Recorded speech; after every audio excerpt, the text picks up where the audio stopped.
PhD was on trauma, with actually it was supposed to be on Mary with a little bit of trauma in it, and ended up being on trauma with a little bit of Mary in it. And the grand idea that I'd got for my PhD actually ended up being one very small part of one small chapter.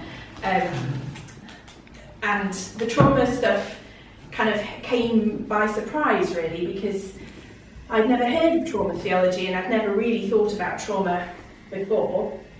And then my supervisor said, "You should read this book," and it happened to be Serene Jones's book on trauma and grace, which totally disrupted my research and my theology and set me on a completely different path. So I'm going to present, what I'm going to present today comes out of my PhD, but it isn't a version of my PhD, which I'm sure you're grateful for, because they're always quite long, aren't they? But it comes out of partly some of the thinking done in my PhD, but also from some of the research projects that I've done since, or during and alongside my PhD, working with particularly military chaplains. So a project that I did with RAF Brides Norton, looking at how soldiers came home and the initial dealing with PTSD, which is actually done by the chaplains rather than the mental health team. And I'm currently working on a project with the chaplains at Amport House, which is down in Wiltshire, down the south, looking at loss and legacy and how we can incorporate that into liturgy, thinking about the idea really that a remembrance service is not particularly helpful for serving soldiers, and that it's possible to construct something that might be better for them. So, the lens of trauma, if you can imagine kind of trauma as a spectacle lens, has a really destabilising effect. So when you start to look at traditional Christian narratives through this lens, and in particular through the traumatised bodies of survivors of trauma, you start to discover that trauma disrupts things. Narratives, when we read them through this lens, are blurred and out of focus, and they don't really make a lot of sense. The lens of trauma requires the reconstruction of a narrative in order to bring it into focus. And I argue in this paper that when one considers a traditional narrative of redemption through the lens of trauma, you can't persist in telling the same story, because that story no longer has any credibility. And instead, you need to construct a new narrative. So, this is where I'm heading today, and I'm going to start with Jason Bourne, which will make sense, I promise. I'm then going to do a quick overview of what trauma is, because I'm aware that you might not necessarily have ever really engaged with any of the literature on it. I'm going to quickly look at what a traditional redemption narrative is and what it says, and then I'm going to tell you why I think that is useless for a trauma survivor. And then I'm going to offer you some alternative narratives of redemption, some by trauma theologians, and then a narrative of my own. I'm going to then put that in the context of healing and embodiment, and how liturgy might help in the recovery from trauma. And I'm going to finish by posing questions, and unfortunately no answers, for faith communities. So before we start in on that, I should just say that my theological thinking about this is informed by my own personal theology, my own personal faith, and I'm a kind of a high Anglican in that. So I'm going to talk about the Eucharist, and when I do, I'm talking with a really high theology of the Eucharist, because that's just where I am. And if you're not in that kind of community, or that is not something that you're that makes a lot of sense to you, then forgive me for speaking out of what I know, unfortunately. Okay, so Jason Bourne. I went to see the new Jason Bourne film in the summer, and I've seen all the other films, and I really enjoy them. I love a good action movie. And I came away from this one, I live in Salisbury, came out of a little theatre in Salisbury, and my partner went off to the loo. When he came back, I was sat cross-legged on the floor in the foyer with a receipt in one hand and a pencil in the other, because there's only a bit of paper I'd got, as I desperately tried to make some notes, because so much of that film had kicked off ideas in my head that I was desperate to write it down before I forgot it. And it really surprised me because I never really thought about Jason Bourne as being a trauma survivor. But I'm going to play you just the trailer for this, mainly because it was easier than trying to find different bits on the DVD. But it does include a couple of the bits that really kind of hit me between the eyes when I was watching this film. Much was made of the fact that Matt Damon, who plays Jason Bourne, speaks less than 250 words in the whole movie. So that's money for nothing, really, isn't it? So there's a language thing going on there. He's almost silent in the film. Much of what I'm going to talk about in terms of trauma is to do with remembering and the construction of a narrative. And you might pick that out in the clip I'm going to show you. But the thing that really kicked off for me was this idea about redemption and whether or not our narratives of redemption were doing trauma survivors any favours. So I'm going to play this. When I played it before, it came out really loud, so hopefully I'm going to catch that and turn it down quickly before it blasts your ears away.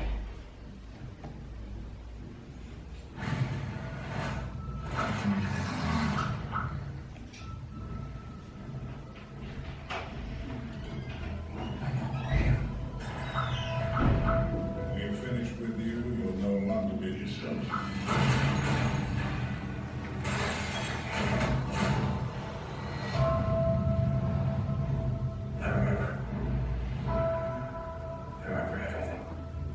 Remembering everything doesn't mean you know everything. Tell me.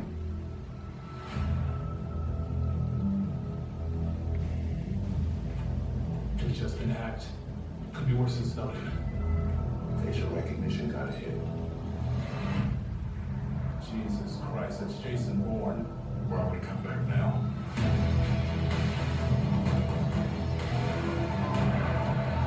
There's a demonstration in front of the Greek Parliament building. I think she'll use it as cover. They trapped you. We gotta move.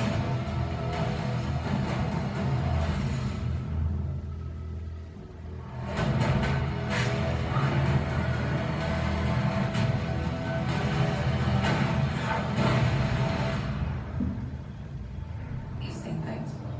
He knows things. What if he's not coming for us? What if it's something else? I volunteered because we'll lie.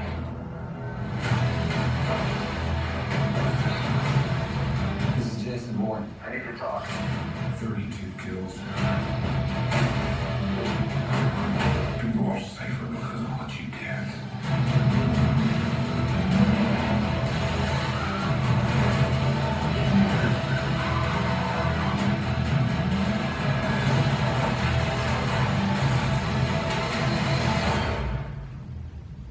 You're never gonna find any peace.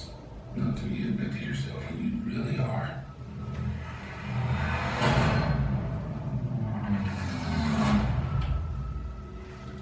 So if you've not seen it, I highly recommend it, but you'll watch the first three films before. So there are a couple of things that really struck me from that. Firstly, as I said, he barely speaks in the film. He's almost silent. There's a wonderful bit in the clip there where he says, "I remember," and she says, "But remembering doesn't mean you know." And construction of a narrative is key to recovery from trauma. But it's this bit at the end where Tommy Lee Jones says, "You're never going to find any peace." And that really stuck with me because I thought, gosh, I wonder how true that is for the trauma survivor, that you're never going to find any peace. And the narratives that as Christians you might be offered are not helpful in that search for peace. So that really was the spark for this paper, and it's not very often that happens to me, so it was a real serendipitous moment. So looking then at what trauma is, before we go on to look at why these narratives don't work. The category of trauma is relatively new, and its application beyond the fields of medicine and clinical psychology is even more recent. Judith Herman gives a really helpful account of the way in which the field of trauma emerges, and she says, 3 times over the past century, she's referring to the 20th century there, A particular form of psychological trauma has surfaced into public consciousness, each time the investigation of that trauma has flourished in affiliation with a political movement. The first to emerge was hysteria, the archetypal psychological disorder of women. Its study grew out of the Republican anti-clerical movement of the late 19th century in France. The second was shell shock or combat neurosis. Its study began in England and the United States after the First World War and reached a peak after the Vietnam War. Its political context was the collapse of a cult of war and the growth of an anti-war movement. The last and most recent trauma to come into public awareness is sexual and domestic violence. Its political context is the feminist movement in Western Europe and North America. Our contemporary understanding of psychological trauma is built on a synthesis of these three separate lines of investigation. That's super helpful, but there's no universally accepted definition of trauma in any of the fields that have concerned themselves with the study of it, or of its victims, or of its symptoms. So Jennifer Best attempts a definition. She says trauma is the experience of terror, loss of control, and utter helplessness during a stressful event that threatens one's physical or psychological integrity. But she herself acknowledges that that's actually quite a vague definition. Judith Herman defines trauma with reference to power structures. She talks about psychological trauma as an affliction of the powerless. At the moment of trauma, the victim is rendered helpless by overwhelming force. When the force is that of nature, we speak of disasters. When the force is that of other human beings, we speak of atrocities. Traumatic events overwhelm the ordinary systems of care that give people a sense of control, connection, and meaning. I think the sense of overwhelming, or being overwhelmed, is a helpful one. In the experience of trauma, almost all victims experience severe emotional distress. Most experience frequent flashbacks or nightmares. The past intrudes into the present. When exploring why some people seem to emerge from this overwhelming more readily than others, Dutch psychiatrist Bessel van der Kolk, who's spent the last 50 years working with survivors of trauma, suggests that an inability to integrate the traumatic event into one's understanding of reality results in a repetitive replaying of the trauma in images, behaviours, feelings, physiological states, and interpersonal relationships. So, and it's not until 1980 that we actually get a definition of PTSD as a medical psychiatric illness. So it gets included in the American Psychiatric Association's Diagnostic and Statistical Manual of Psychiatric Disorders in 1980. So that's relatively late. It's just over 35 years ago. And when the APA includes it, they feel the need to say traumatic events are outside the range of normal human experience. But, I'm going back to Judith Herman here, she says rape, battery and other forms of sexual domestic violence are so common a part of women's lives they can hardly be described as outside the range of ordinary experience. And in view of the number of people killed in war over the past century, military trauma must be considered a common part of human experience. Only the fortunate find it unusual. Traumatic events are extraordinary, not because they occur rarely, but rather because they overwhelm the ordinary human adaptations to life.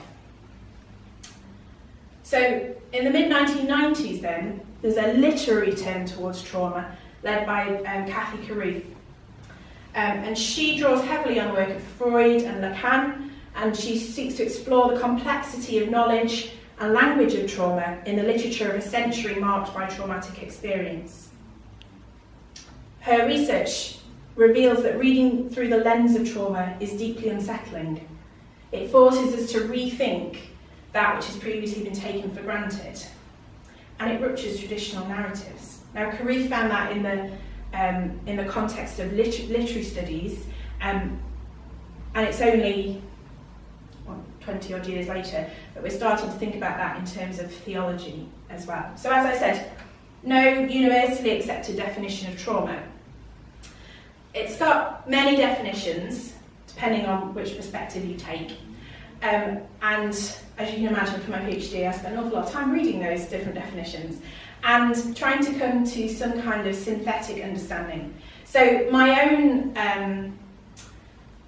way of conceptualising trauma is through the idea of rupture, or actually 3 ruptures that take place. So firstly, the trauma victim experiences a rupture in bodily integrity. This may be a feeling of being unsafe, or it might be an experience of injury or invasion of the body. Secondly, the trauma victim experiences a rupture in time.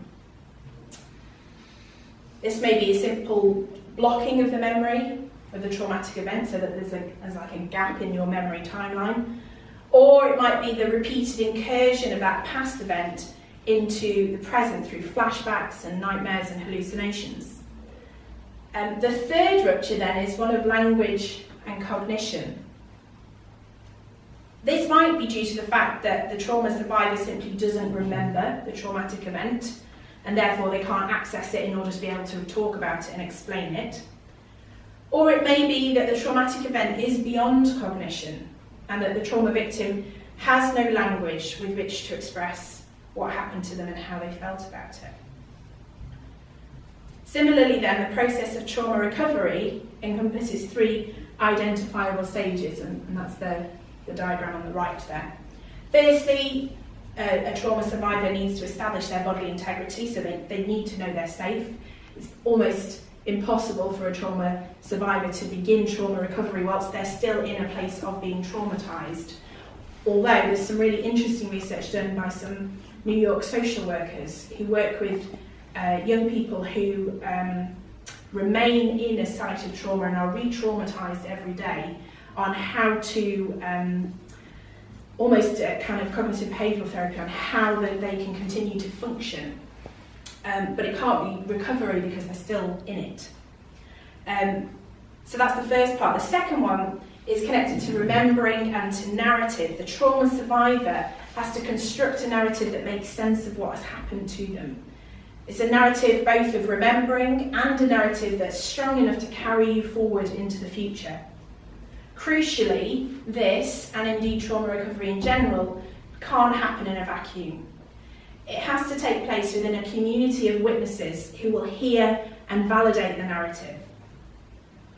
In the final stage of trauma recovery, then is connected to that third rupture of cognition and language.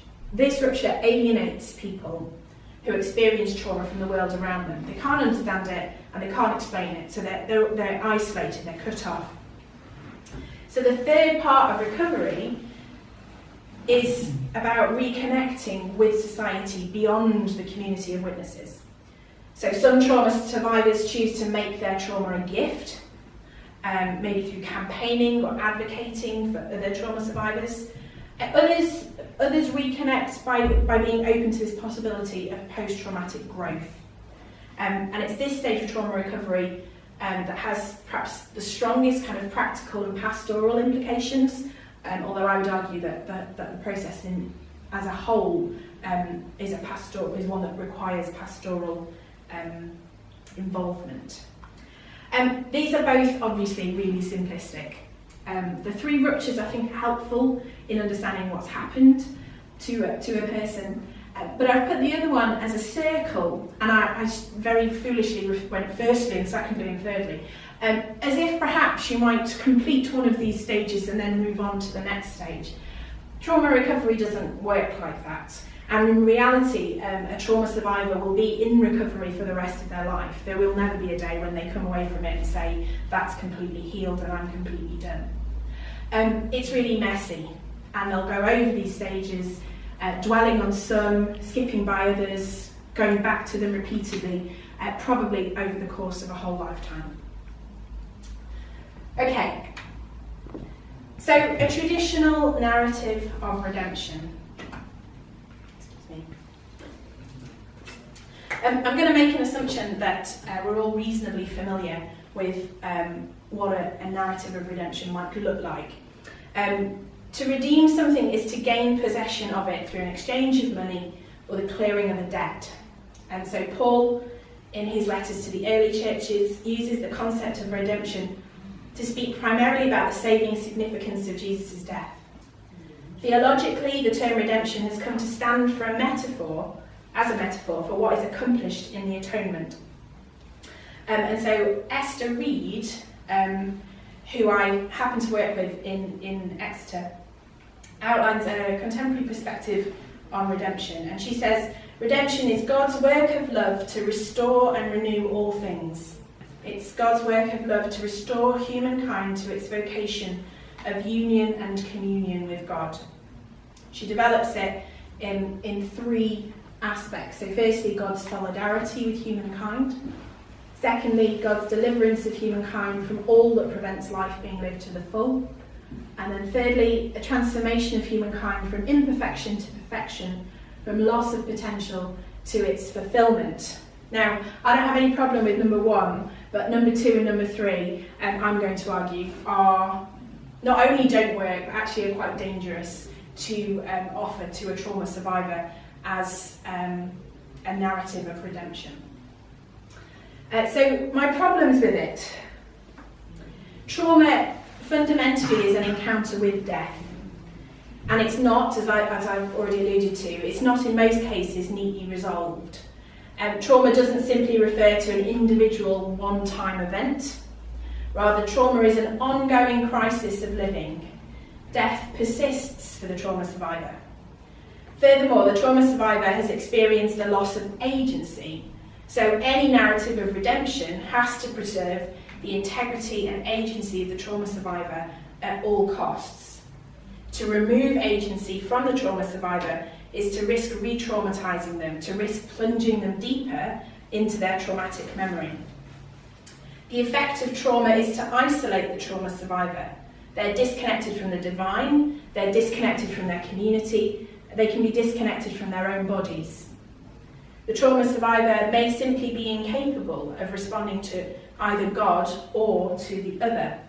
I'm not going to dwell on that one too much, but if you're interested in that idea of loss of agency, then I'd really recommend Jennifer Best's book, which I have the title up here, which I don't have the title up here, but can get for you. And she does a lot of work. God and the Victim. God and the Victim, thank you very much. She's done a lot of work looking at agency and the trauma survivor.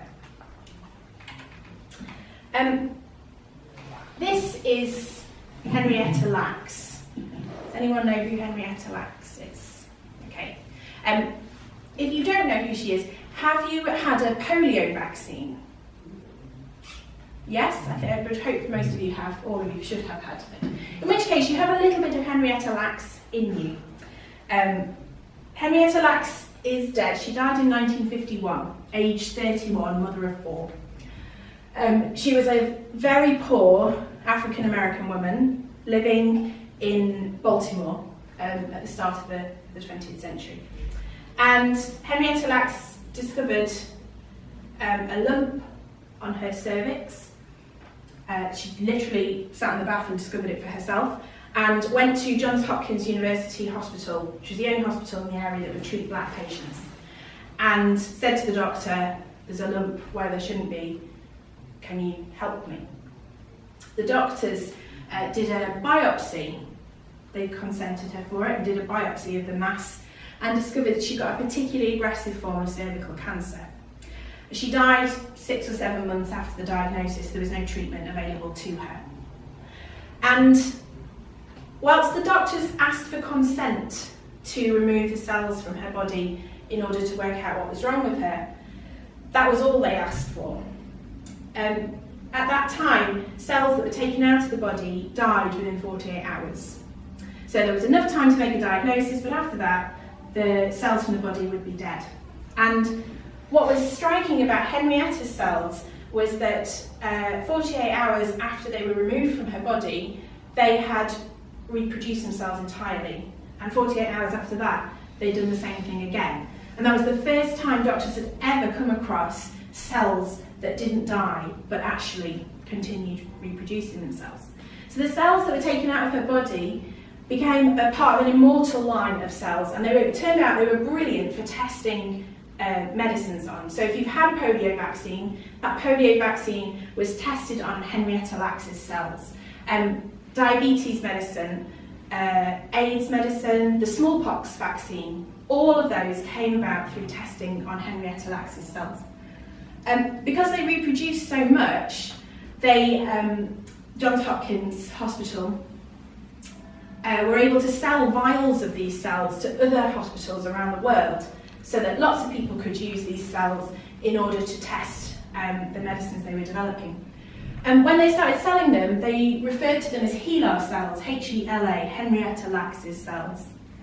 The reason I'm telling you this will become clear.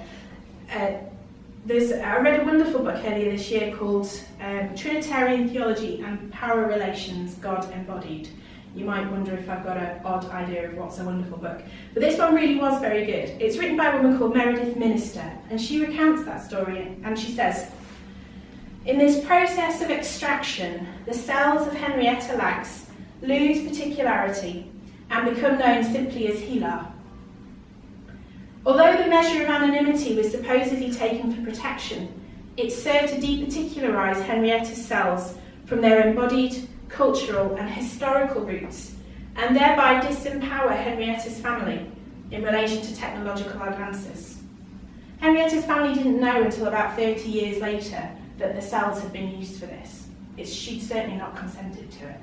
In the meantime, members of Henrietta's family had died because they couldn't afford medical care. So there's some kind of irony going on there. But Minister uses the narrative of Lacks to draw a parallel with theologians. And she says, theologians, like the doctors of Henrietta, often abstract bodies and then refuse to acknowledge their bodily sources. Henrietta's cells aren't disembodied. Their bodiliness is simply ignored. Similarly, theology is not disembodied, but it is very good at refusing to acknowledge bodies. So any redemptive narrative that persists in the abstraction of the body from theology is of no value to the trauma survivor, and I would argue it's of little value to anyone else. A redemptive narrative must take account of the context in which the trauma survivor exists. Most trauma survivors will live the rest of their lives in the grip of trauma to some extent or another. A redemptive narrative that emphasises a drive to perfection and deliverance is therefore of no value. A trauma survivor is very unlikely to be delivered from their trauma, and the rupturing effects of trauma are likely to make their disturbing presence felt for a lifetime. So a drive to perfection and wholeness as goals of human life come at too high a cost, ultimately serving only the interests of those who are not traumatised. So the traditional narrative of redemption points to the death of Christ on the cross. Depending on how this is framed, this has the potential to sacralise suffering and abuse. Theologians have raised deep concerns about redemptive claims that are rooted in an event of suffering such as the cross. Brock and Parker explore the relationship between violence, redemption and salvation from a pastoral perspective. They note the particularly damaging impact of equating violence and sacrifice with virtue and redemption, and they conclude, atonement theology takes an act of state violence, the crucifixion, and redefines it as intimate violence, a private spiritual transaction between God the Father and God the Son. Atonement theology then says that this intimate violence saves lives. This redefinition replaces state violence with intimate violence and makes intimate violence holy and salvific. It ends sin. For Brock and Parker, then, tying up the Christian narrative of redemption with the violence of the crucifixion serves to legitimate intimate violence as redemptive. They go on to challenge such a narrative of redemption and seek other ways, particularly in the context of violence against women, to formulate such a narrative. So drawing on a couple of other feminist theologians here then, Rosemary Radford Ruther, who's delightfully bonkers but also brilliant, says soul-making takes place in and through the cross, yet in spite of the cross is not our goal. Christians must cure themselves of a masochistic spirituality that glories in suffering, usually prescribing it as a way of perfection to be endured by those already victimised.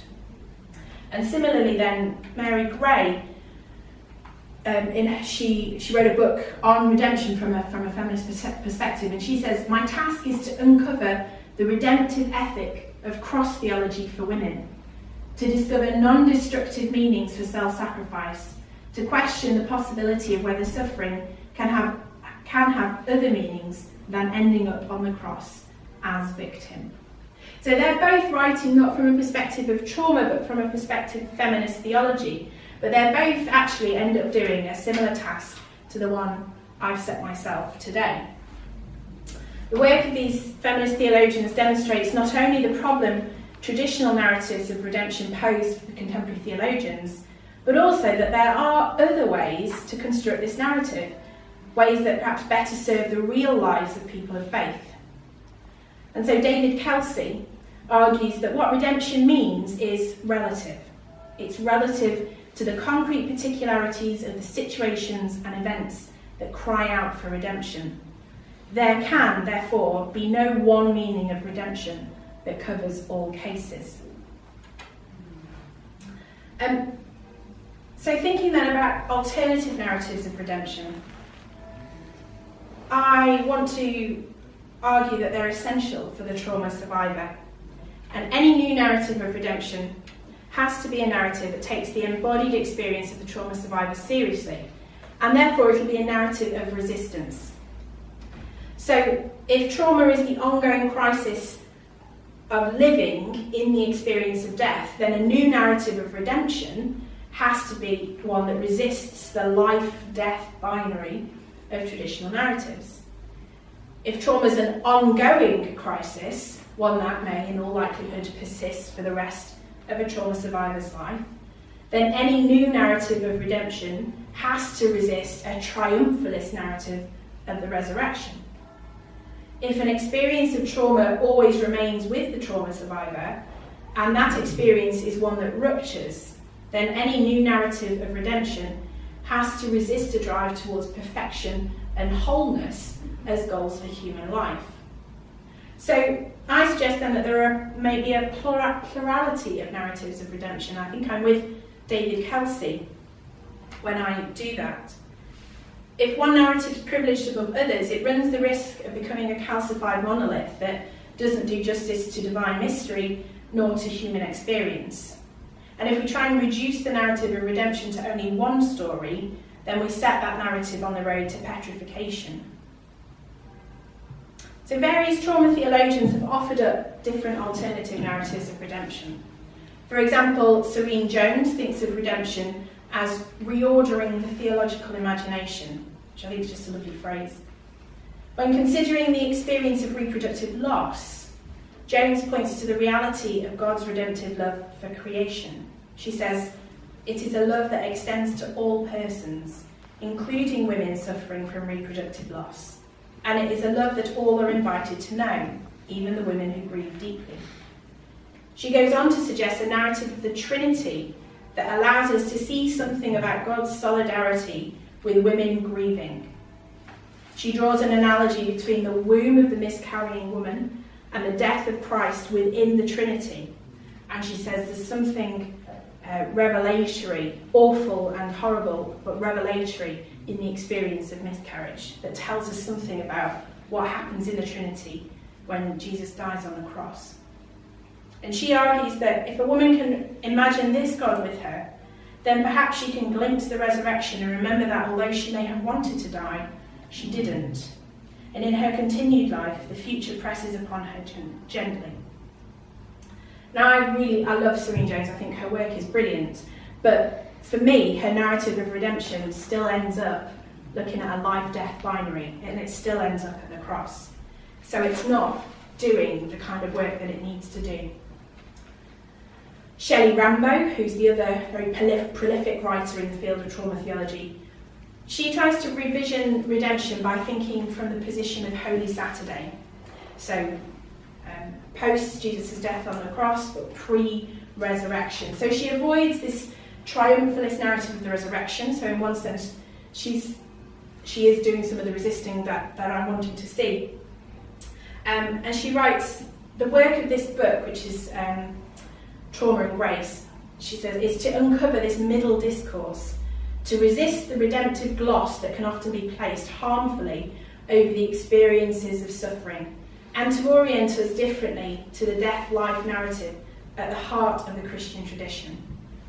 So she's profoundly influenced by the experience of Hurricane Katrina, which is August 2005, and she seeks to take the experience of those who survived Katrina really seriously in the work that she's doing in her Theology of Remaining.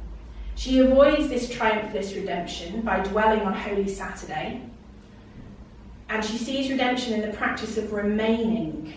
So she draws on this theology of Holy Saturday as offering a model of what it means to remain, and argues that we're called to witness suffering and death from this point, rather than being offered the assurance of victory over suffering and death.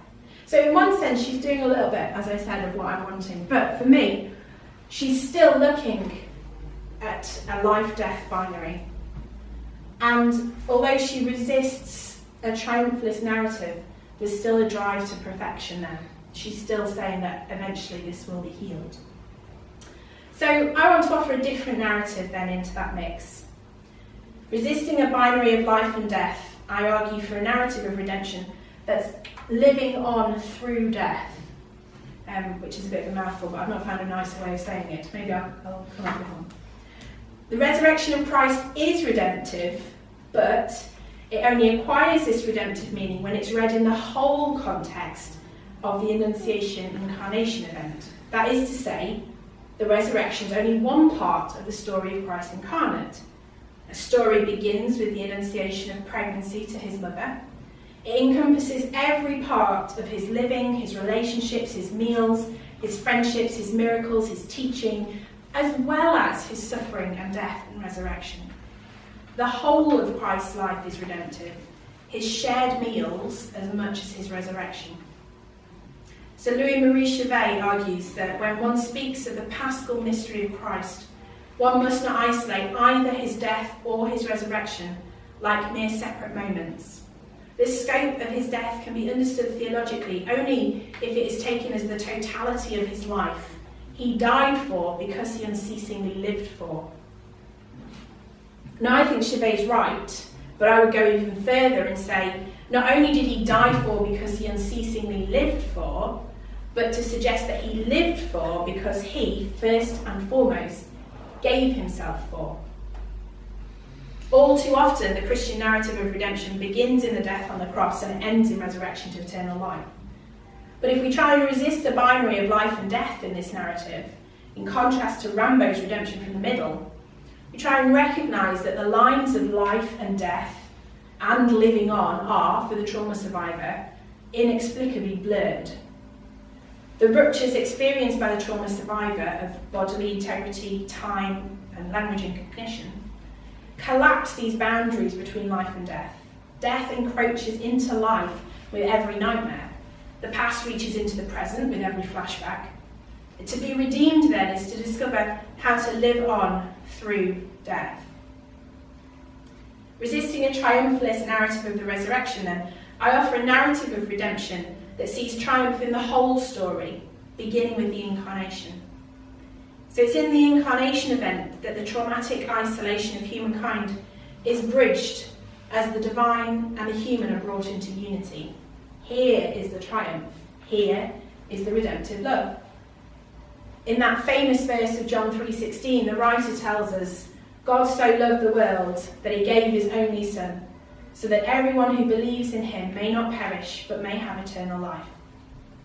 I have to confess that I've known that verse off by heart for many years, and for me, I always understood that as he gave his only Son, to be a reference to the cross. But the giving of this Son begins long before the cross, and Jesus is given in the incarnation. If John 3:16 speaks of the redeeming love of God, then it's in the giving of his Son that this love is demonstrated. A giving that begins with the incarnation and incorporates the cross, but not a giving that begins only at the cross. The body then is key to this narrative of redemption. It's made possible through flesh. Firstly, through the flesh of Mary, as the embryonic Christ grows within her womb, and then through the flesh of Christ in his life, his death, and his resurrection. Bodies are profoundly linked to sacraments. Indeed, the body is the site of all sacramental encounters. David Power notes that people enter into sacrament first through their bodies. Sacraments don't exist except in the doing of them, the celebrating of them. Sacramentality, and in particular the sacrament of the Eucharist, must be deeply woven into an understanding of materiality and the materiality of the body. The Eucharist is a body given to bodies that creates a body. The holistic body, the social body, the Marian body, the Christic body, none of these can be ignored in our contemplation of redemption. So resisting a narrative drive towards perfection, I offer a redemptive narrative that's destabilised by the theological lens of trauma. This narrative disrupts concepts of natural and healing. Healing from trauma is not defined through notions of health, but rather it's characterised by one's ability to reconnect with society and live as part of a community. Redemption in this narrative is corporate, an experience through a witnessing community of faith, a body of faith. To be redeemed is to be brought into horizontal and vertical unity. Unity with both the divine and with a community of faith. Such a faith community can be a witness to the trauma of the survivor, as I outlined at the beginning. The testifier and the witnesser can begin to tell a new story together, a story that respects the body. Such redemption is inevitably corporate. In the priesthood of all believers, each member mediates this redemption to the other members of the community.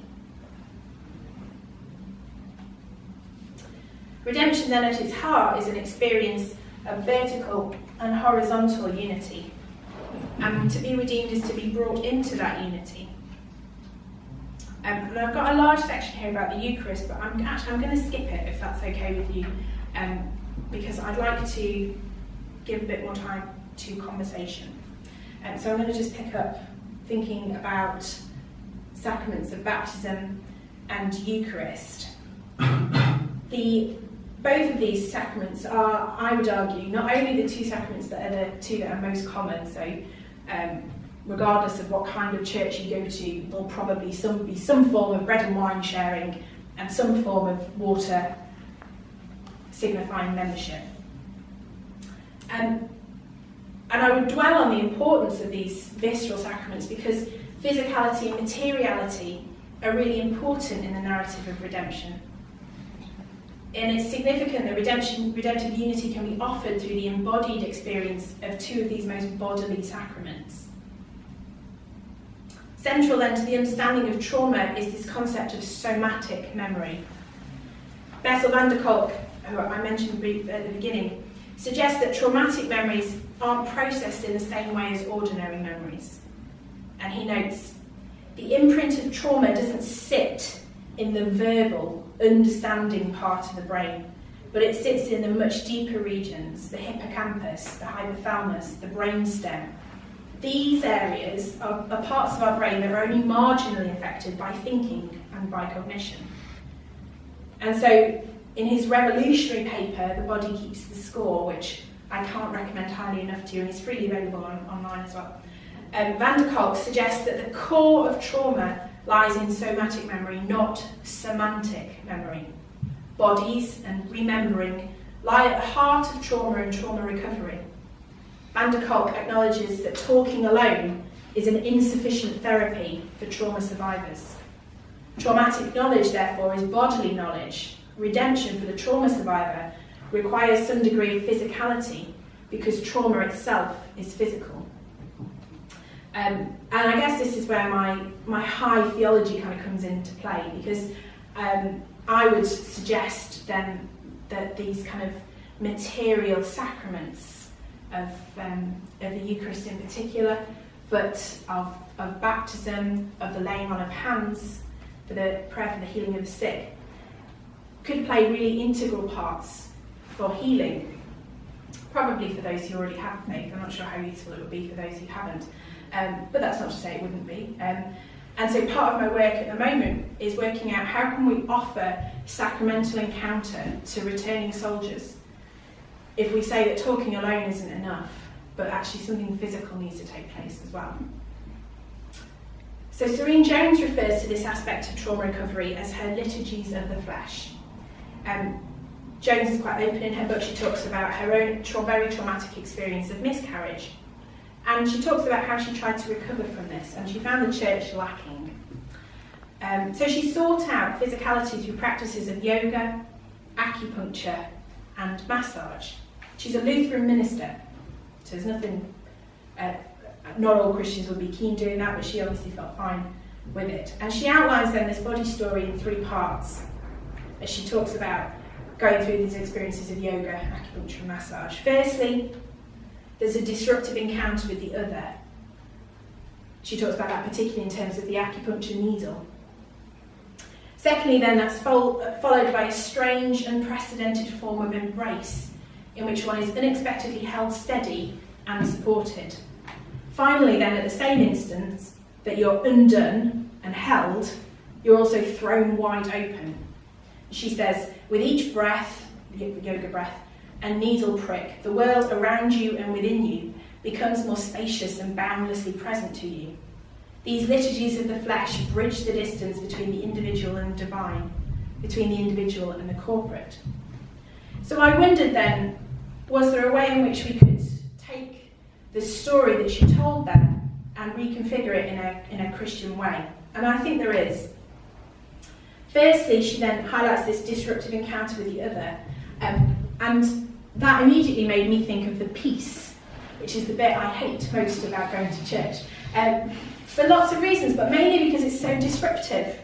I have to emerge from my own bubble. I have to make physical contact with other people, with people I don't know. It disrupts a sense of isolation. It brings you into communion, into connection. So I found that fascinating. Was there something about sharing the peace that was a disruptive encounter with the other? The sharing of the Eucharist or Holy Communion brings us into a strange, unprecedented form of embrace. It creates horizontal and vertical unity that unexpectedly holds us steady. The embrace of the divine and of the church surrounds us in this sharing. And then finally, the dismissal. It throws us wide open to the whole of creation. Whatever the words used, there is a command to go included in that. And it bridges the distance then between the individual and the divine. This newly constituted body of Christ makes its way out into the world. So I wondered if perhaps we could tell that same story through the liturgy, through the Christian liturgy, which would look different in different places, but fundamentally is saying the same thing. So this narrative of redemption brings with it an understanding of the importance of these liturgies of the flesh for redeeming the trauma survivor, along with a call to love the body. The lens of trauma destabilises the narrative of redemption, and it's the call to love the body that persists in the aftermath of this narrative. Loving the body is learning to love the divine body. It's learning to love the Eucharistic body that brings us into communion with the divine body. It's learning to love the ecclesial body into which we are drawn and made member. And loving these bodies teaches us to love our own body and the body of the other. So then, a new narrative of redemption brings with it challenges and questions for faith communities. And as I said at the beginning, I'm going to ask some questions and I've got no answers for you. But if you want to offer some answers, that would be wonderful. I wonder how might churches engage people's bodies as witnesses to the depth of what cannot be spoken or contained in human experience. How might we reshape liturgical practices of baptism and Eucharist in order to better acknowledge the body? How might we give space to the process of witnessing to life, making its way in and through broken bodies? How can we rethink what it means to say the Spirit is in you? Or rethink the reception of the Eucharist in much more embodied ways? If we believe the call to love the body that's implicit in this narrative of redemption, then how do we make body loving central in the practice of faith? Reading traditional narratives through the lens of trauma is a disruptive process. Taking account of the traumatised person in our theology requires such a rereading, and the disconcerting lens of trauma clears a space for the construction of new narratives. To begin theology with the body and to take account of the context of the body in theology is a challenge not just to those engaged in trauma theology, but to all theologians. The body of Christ is a traumatised body because it's assembled from members who are traumatised. We cannot, therefore, ignore trauma. Our theological narratives, not only of redemption, but also of sin, of grace, of providence, of salvation, of eschatology, to name just a few of them, must not abstract the body from theological thinking, but begin with a holistic approach to the body. The experience of trauma creates a bodily memory. When a narrative of redemption fails to take account of the body, when it distinguishes falsely between public and private, then a narrative of redemption fails those who would be redeemed. All our knowledge of and relationship with the divine is mediated through our bodies.